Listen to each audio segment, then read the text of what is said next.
खान साहब का अभिषेक स्वागत करने जा रहे हैं माला पहना के।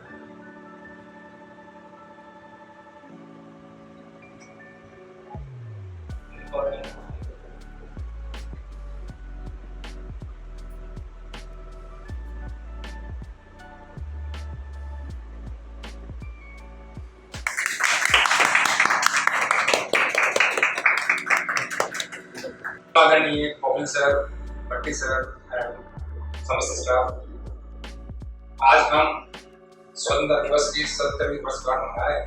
1947 के अंदर हमारा देश आजाद हुआ था।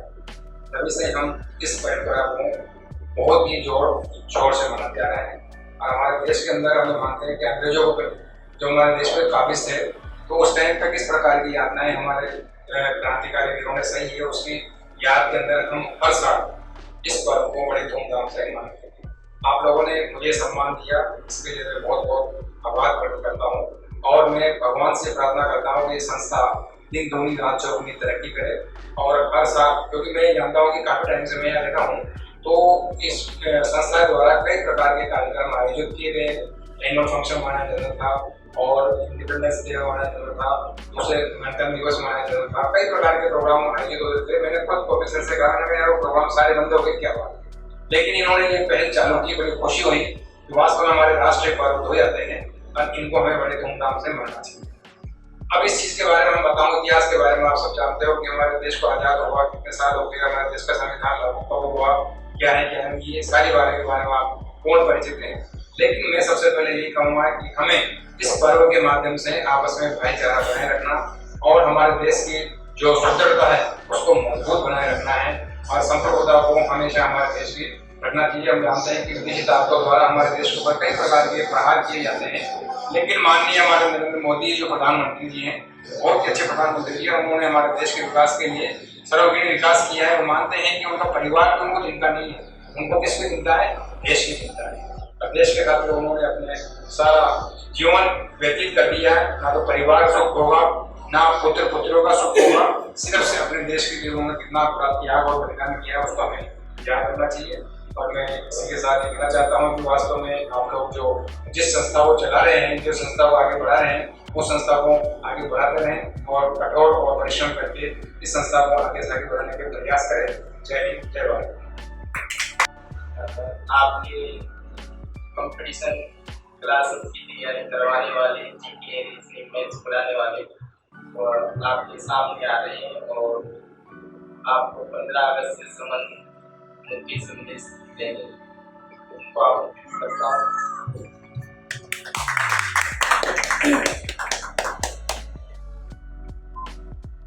मैं सभी गुरुजनों को धन्यवाद देना चाहूँगा कि मुझे 2 शब्द के लिए आमंत्रित किया। आज हमारे देश को स्वतंत्र हुए 77 साल हो गए, 77वीं वर्षगांठ मनाई जा रही है। ये हमारे देश में अंग्रेजों के 200 सालों की गुलामी के बाद स्वतंत्रता मिली है और ये स्वतंत्रता दिवस हमारे देश में जितने भी स्वतंत्रता सेनानी वगैरह है उन सभी की याद में मनाया जाता है 15 अगस्त के दिन। आज ही के दिन हमारे देश के प्रधानमंत्री लाल किले पर ध्वजारोहण करते हैं। मैं हमारी जो संस्था की प्रिंसिपल है हीना, उनसे मैं रिक्वेस्ट करूँगा वो भी मंच पे आकर अपने मुखवाणी से 2 शब्दों से आए तो 2 शब्द बोलकर हमें लाभान्वित करें। हीना मैम कम प्लीज, ये बात चालू हो जाएगी। मेरा देश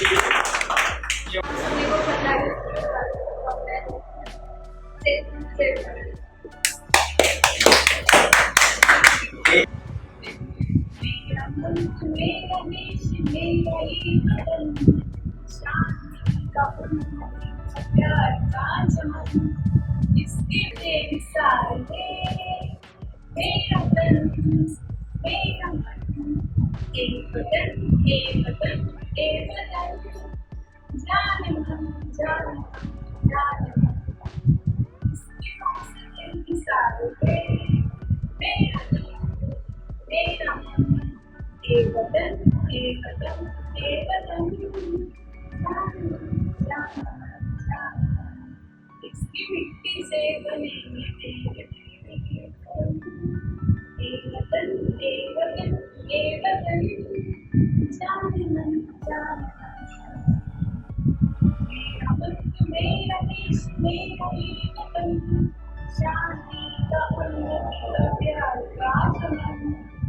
के वास्ते सारे मेरा दिल मेरा मन एक वतन एक वतन एक वतन जान जान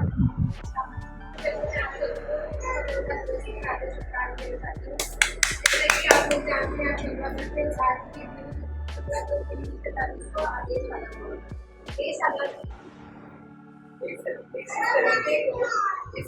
शान है सर हमेशा इसका कत्ल बिल्कुल जानते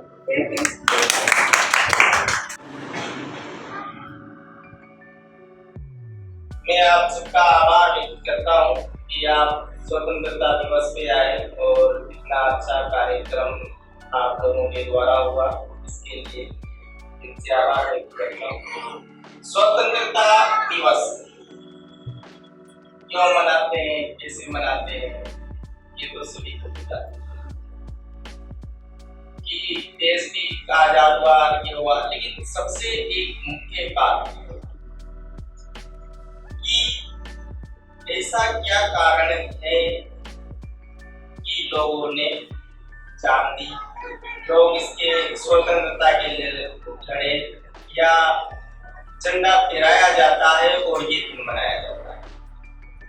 तो मुख्य बात इसमें रही क्या कि मुख्य कारण रहा क्या कि देश के लिए लड़ रहे हैं, देश के लिए जान दे रहे हैं और झंडा है क्या। तो सबसे पहले शुरुआत ये है कि झंडा इज्जत है। क्या है कि इसका सम्मान करना चाहिए, इसका ये नहीं होना चाहिए, आगे क्यों ये नीचे गिरा हुआ नहीं होना चाहिए, कि इज्जत है। जैसे व्यक्ति की इज्जत होती है पगड़ी या उसकी टोपी, तो वैसे ही इस देश की इज्जत। अब देश क्या है, तो वैसे हमें अब देश के लिए जान क्यों दे रहे हैं कि ना वो या तो व्यक्ति लड़ता है कि सबसे पहली बात ये है कि आप कहां पर खड़े हो, कि या तो माता पिता है, तो माता पिता बड़े हैं कि गुरु बड़ा है कि धर्म बड़ा है। अभी सब लोग धर्म को ज्यादा बड़ा मानते हैं या माता पिता को ज्यादा बड़ा मानते हैं। तो भारत को बड़ा क्यों मान रहे, जगह को बड़ा क्यों मान रहे, मुख्य कारण ये है कि आप कहाँ हो। आपकी माँ ने आपको पैदा तो किया, लेकिन ये जमीन ही नहीं होती तो जिसपे आप खड़े हो, खड़े कहाँ हो, देश क्या है, धर्म कहाँ है, इंसान कहाँ है। जो भी चीजें वजूद रखती है इस जमीन की वजह से तो रखती है, इस धरती की वजह से ही रखती है, जिस धरती पे आप। तो सबसे पहले तो हमारे पाँव कहाँ पर खड़े हुए हैं, कहाँ पर खड़े हुए हैं, उसकी भी तो इज्जत करना, उसको भी तो सम्मान देना पड़ेगा। तो कहने का मतलब ये भी एक इज्जत है कि आप जिस जगह खड़े हुए हो, जैसे आपको किसी ने गुलाम बना लिया, यानी कि आपकी इज्जत नहीं दी, आप किसी के गुलाम होंगे। तो धरती माता को भी किसी ने गुलाम बना लिया, किसी का वजूद चल रहा है, यानी कि आप पे शासन। जैसे अंग्रेजों ने राज किया, तो वह राज किसका कहलाया, आपके राज कहलाया कि जमीन के राज कहलाया। जैसे पगड़ी है, पगड़ी आपकी है, पगड़ी से आपकी लेना देना किया है। जैसे पगड़ी गिर गई या पगड़ी उड़ गई तो उसको हम आपकी पगड़ी को, पगड़ी तो कपड़ा है, कपड़े तो बहुत गिरते रहते हैं, लेकिन वो पगड़ी आपकी है, वह आपकी इज्जत का है। तो वैसे ही जो धरती है, जिस धरती पे आप खड़े हो, जिस धर्म को लेकर आप खड़े हो, जो भी चल रही है, जमीन को लेकर चल रही है, उस जगह को लेकर चल रही है। जैसे आपके घर को आपसे कोई बाहर निकाल दे और आपको बाहर निकाल दे तो क्या हुआ, आपकी इज्जत नहीं गई। तो कहने का मतलब ये जो भारत देश है, जिस जगह पर हम रहते हैं, जिस जगह पर हम खड़े हैं, जो हमें खिलाए, भाई आपकी माता ने आपको खिलाया, लेकिन कैसे खिलाया, इस जमीन में भी तो आपको दिया होगा, खाने पीने का आपको दिया होगा, आपको सोने की जगह दी होगी, आपको बैठने की जगह दी होगी, तो आपका घर है। भारत क्या है, आपका घर है। तो कहने का मतलब अब बात यहाँ तक भी नहीं, सिखाया क्या जा रहा है कि हम हमारे वजूद के लिए लड़े, हम हमारी इज्जत के लिए लड़े। कपड़ा तो होता है, लेकिन वो कपड़ा यदि अगर सिर की पगड़ी बन जाता है तो कितनी बड़ी इज्जत हो जाती है।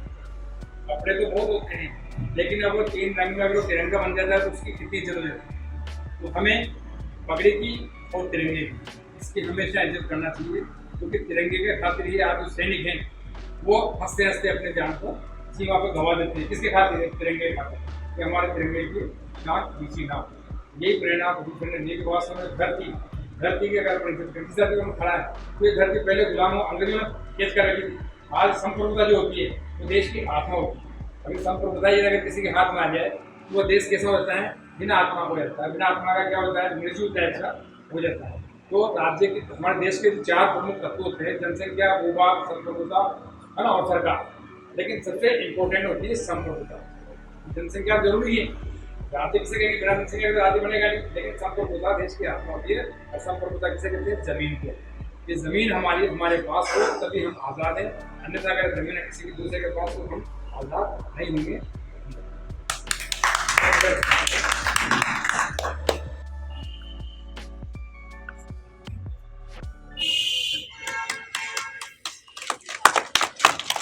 जन गण मन अधिनायक जय हे भारत भाग्य विधाता।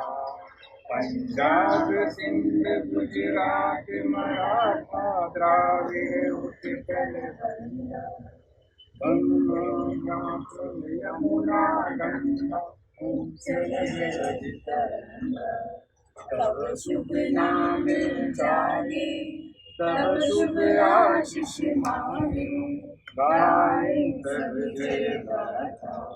जन गण मंगल नायक जय हे भारत भाग्य विधाता। जय हे जय हे जय हे जय जय हे। भारत माता की जय। भारत माता की जय। भारत माता की जय। वंदे मातरम। वंदे मातरम। वंदे मातरम। जय हिंद।